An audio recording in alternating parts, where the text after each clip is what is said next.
भगवान शंकर ने धरती के केंद्र कैलाश को अपना निवास स्थान बनाया। सनातन धर्म में तीन प्रमुख देव माने गए हैं। वे हैं ब्रह्मा, विष्णु और महेश यानी शिव।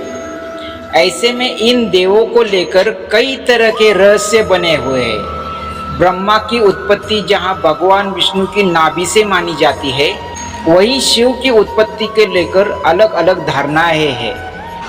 ऐसे में आज हम आपको भगवान शिव से जुड़ी कुछ खास गुप्त बातें बताने जा रहे हैं, जिनके बारे में कहीं ना कहीं वर्णन मिलता है। आज से हजारों लाखों वर्ष पूर्व वराह काल की शुरुआत में जब देवी देवताओं ने धरती पर कदम रखे थे, तब उस काल में धरती हिमयुग की चपेट में थी। इस दौरान भगवान शंकर ने धरती के केंद्र कैलाश को अपना निवास स्थान बनाया। विष्णु ने समुद्र को और ब्रह्मा ने नदी के किनारे को अपना स्थान बनाया था। पुराण कहते हैं कि जहाँ पर शिव विराजमान है, उस पर्वत के ठीक नीचे पाताल लोक है, जो भगवान विष्णु का स्थान है। शिव के आसन के ऊपर वायुमंडल के पार क्रमशः स्वर्ग लोक और फिर ब्रह्मा जी का स्थान है। जबकि धरती पर कुछ भी नहीं था, इन तीनों से सब कुछ हो गया। ऐसी मान्यता है कि महाभारत काल तक देवता धरती पर रहते थे। महाभारत के बाद सभी अपने अपने धाम चले गए। कलयुग के प्रारंभ होने के बाद देवता बस विग्रह रूप में ही रह गए। अंत उनके विग्रह की पूजा ही की जाती है।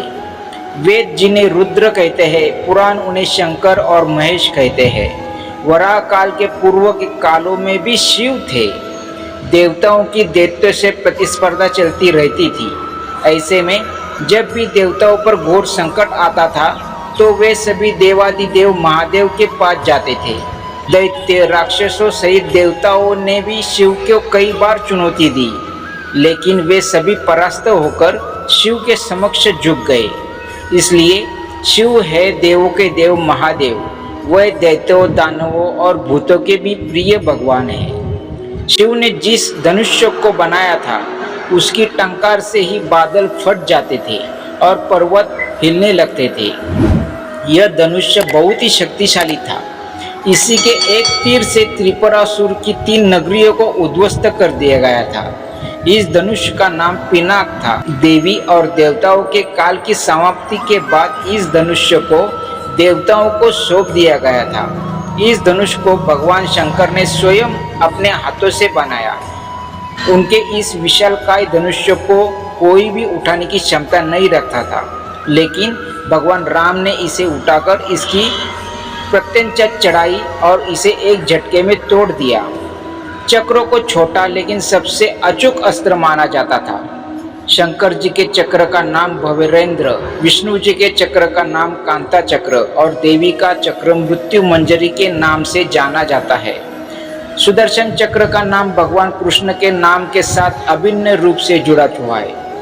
यह बहुत कम ही लोग जानते हैं कि सुदर्शन चक्र का निर्माण भगवान शंकर ने किया था। प्राचीन और प्रामाणिक शास्त्रों के अनुसार इसका निर्माण भगवान शंकर ने किया। निर्माण के बाद भगवान शिव ने इसे श्री विष्णु को सौंप दिया। जरूरत पड़ने पर श्री विष्णु ने इसे देवी पार्वती को प्रदान कर दिया। पार्वती ने इसे परशुराम को दे दिया और भगवान कृष्ण को यह सुदर्शन चक्र परशुराम से मिला। उनके पास सिर्फ एक त्रिशूल ही था। यह बहुत ही अचूक और घातक अस्त्र है। इसमें 3 तरह की शक्तियां हैं, सत, रज और तम। इसके अलावा पशुपातास्त्र भी शिव जी का अस्त्र है। नाग कुल के सभी लोग शिव के क्षेत्र हिमालय में ही रहते हैं। कश्मीर का अनंतनाग इन नागवंशियों का गढ़ था। नागकुल के सभी लोग शैव धर्म का पालन करते हैं। ये लोग सर्प थे या मानव, इन सभी को देवताओं की श्रेणी में रखा गया है, तो निश्चित ही ये मनुष्य नहीं होंगे। नागवंश वालियों में शेषनाग को हर कोई जानता है। शेषनाग को ही अनंत नाम से भी जाना जाता है। इन्हीं के भाई वासुकी सभी नागों के राजा हुए, जो शिव के सेवक बने। फिर तक्षक और पिंगला ने राज्य संभाला।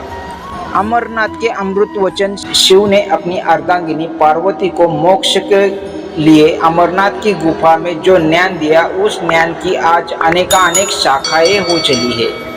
भगवान शिव कहते हैं कि वामो मार्ग परम गहनो योगितामप्यगम्य, अर्थात वाम मार्ग अत्यंत गहन है और योगियों के लिए भी अगम्य है। शिव तो जगत के गुरु है। सप्त ऋषियों ने शिव से ज्ञान लेकर अलग अलग दिशाओं में फैलाया और दुनिया के कोने कोने में शैव धर्म, योग और ज्ञान का प्रचार प्रसार किया। परशुराम और रावण भी शिव के शिष्य थे। भगवान शिव ही पहले योगी है और मानव स्वभाव की सबसे गहरी समझ उन्हीं को है। योग का 8वां अंग मोक्ष है। 7 अंग तो उस मोक्ष तक पहुंचने के लिए है। भगवान शिव की सुरक्षा और उनके आदेश को मानने के लिए उनके गण सदैव तत्पर रहते हैं। उनके गणों में भैरव को सबसे प्रमुख माना जाता है।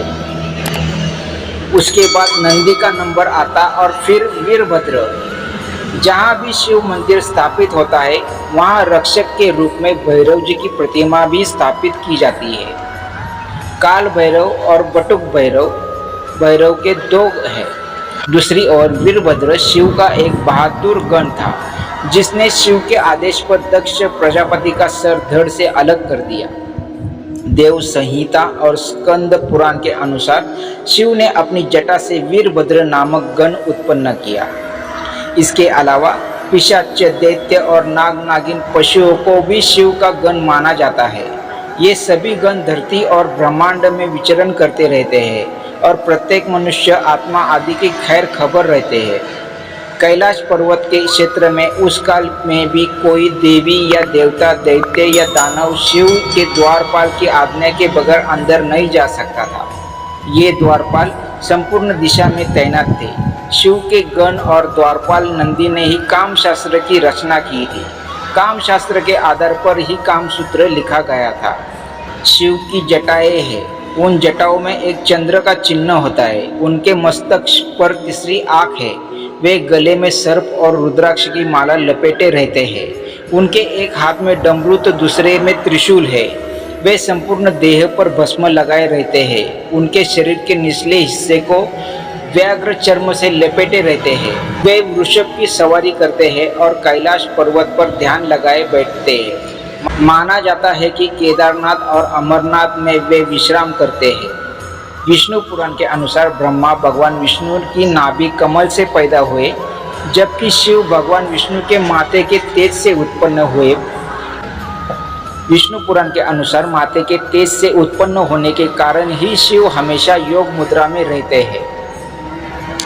शिव के जन्म की कहानी हर कोई जानना चाहता है। श्रीमद् भगवत के अनुसार एक बार जब भगवान विष्णु और ब्रह्मा अहंकार से अभिभूत हो स्वयं को श्रेष्ठ बताते हुए लड़ रहे थे, तब एक जलते हुए खंभे से, जिसका कोई भी और छोर ब्रह्मा या विष्णु नहीं समझ पाए, भगवान शिव प्रकट हुए। ब्रह्मा जी तपस्या करते वक्त अचानक उनकी गोद में रोते हुए बालक शिव प्रकट हुए। तब ब्रह्मा ने शिव को चुप कराने के लिए 8 नाम दिए और शिव 8 नामों से जाने गए: रुद्र, शर्व, भाव, उग्र, भीम, पशुपति, ईशान और महादेव। नमस्कार मेरे दर्शक भाई और बहनों, मेरे वीडियो आपको अच्छे लगे तो शेयर, लाइक और कमेंट करना और नए नए वीडियो देखने के लिए सब्सक्राइब जरूर करना। जय श्री कृष्ण।